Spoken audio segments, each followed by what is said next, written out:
Thanks for hitting play on Leanne On Demand today. Hey, today I wanted to talk about a concept I shared last year called the hesitation station. And I don't know if you know where this place is. You can't find it on a map. Everyone has their own version of it. But basically, it's this like dark, dreary, overcast station. There's trains coming and going, but you have no idea if they're going uptown or downtown. There's no vending machine. Everything is running behind schedule. It's just my little metaphor for that moment in time. And moment in time can be a few minutes, but it could also last a few months actually, or if not years. And the longer that you're there, the longer that it feels like you're there. It's harder. It's harder to move yourself off the platform because you've set up shop, you're comfortable, you've got your routine there.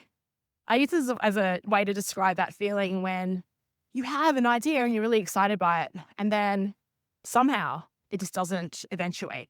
It lands in the hesitation station and sometimes just dissolves into oblivion. And that's fine. But I would say even like 80% of the ideas that we have, I mean, we have thousands, right?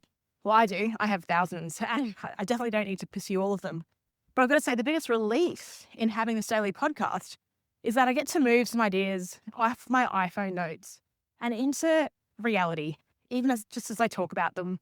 Look, even if no one listens to this, and I'm so grateful that you are here, tuning in, so thank you. But even if not, it is actually just a relief to verbalize these ideas, even if it's to myself on my phone, and just play these out and think, as I talk about this, am I curious around it? If anyone listens and finds it interesting, are they coming back to me? So I think when I've shared this phrase of the hesitation station, everyone gets it. We all understand where it is. So how do you get off the hesitation station?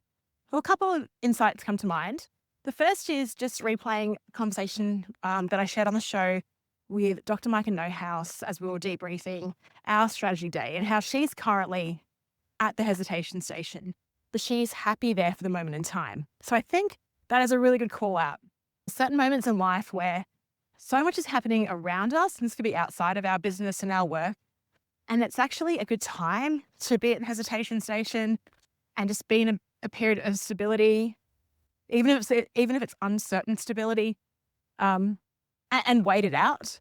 Sometimes the next move or what to do next may not be evident right now. And so time and space and just sitting there, exploring it, thinking about it is a really great thing. So please don't think I'm just all about taking action, capital A action, constantly, because I do spend a lot of time at the hesitation station. Like even with this daily podcast, I think it was a couple of years ago, I was talking to a guy, Eddie Kwan, who is hilarious. He's on X. His posts are really funny. He always talks about how he's obsessed with watermelon, but just randomly got out of my usual network of people I follow, and I did a program with him, and he sends emails out every single day, and I thought that was crazy. And I was like, look, I want to do that, but email's not my thing. He's like, well, what do you like? I said, I like talking. So let's do a daily podcast. Here we are. I kind of rejected that idea immediately, but here we are 2 years later. I really should thank Eddie for that insight. There's something about actually sharing your message on the daily, which is very cathartic. And where I see the main point of what mainly keeps us at the hesitation station are a few things.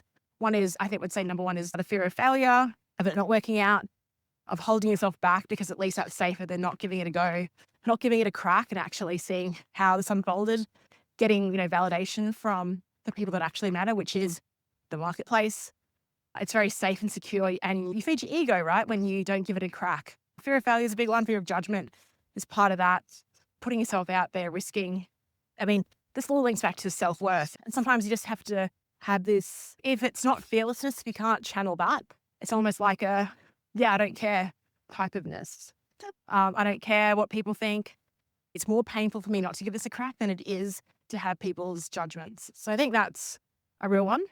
I think the second part, which probably links into fear, is to plan everything and to make sure the outcomes are certain before even going. And you can't do that. I mean, this affects individuals, it affects organizations, leaders, everyone. Of course, we all want to be able to predict the future and our outcomes.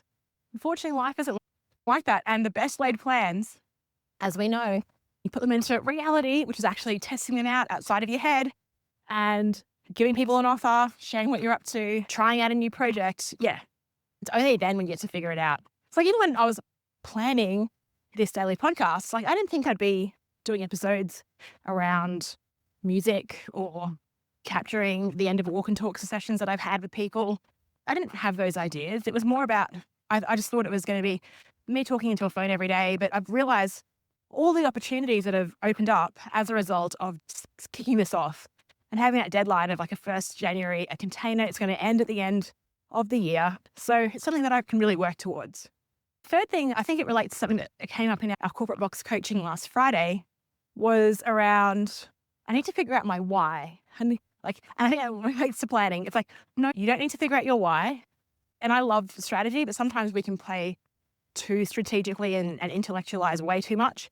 It's like, hey, just give us a go. Nothing is permanent. We live in a digital age now. You can put an offer out there. You can try it out. If it doesn't land, you've got validation. It's not about you. It's like, just validate. Okay, it could have been the timing. It could have been the offer. You only learn when you put things out there. So how do you get off the hesitation station? I think just go. Having a really terrific chat to Sophia. I hope you don't mind me sharing this, but she wants to start a live stream talking about football as a friend in Argentina. And I was like, oh, that sounds fantastic. And she's been on hesitation station for a while. We're going to jump on a call on Monday to plan it. I'm like, look, just jump on the call on Monday and live stream it. Even if you live stream it to YouTube and it's an unlisted video, it's very different. And I know this from experience. I've had Zoom calls with Alan and then I've done live streaming with him. It's a completely different game. The second you know you're live, some reason things physiologically change. You're on notice. You're live. It's a completely different ball game. And you can't plan for that. No amount of watching other people's live streams will help you do that. You have to put yourself in the ring. And what I like about that idea of just doing it unlisted is that it's okay for the first time because you'll still get experience even though no one's there. You'll still feel what that feels like. So maybe that is my call to you. What is the simplest, easiest way to share something around what you're thinking about, to just start socializing it outside of your head? And it's okay if you don't pursue it at the end of the day, but at least you've made it known that you've made your work in public.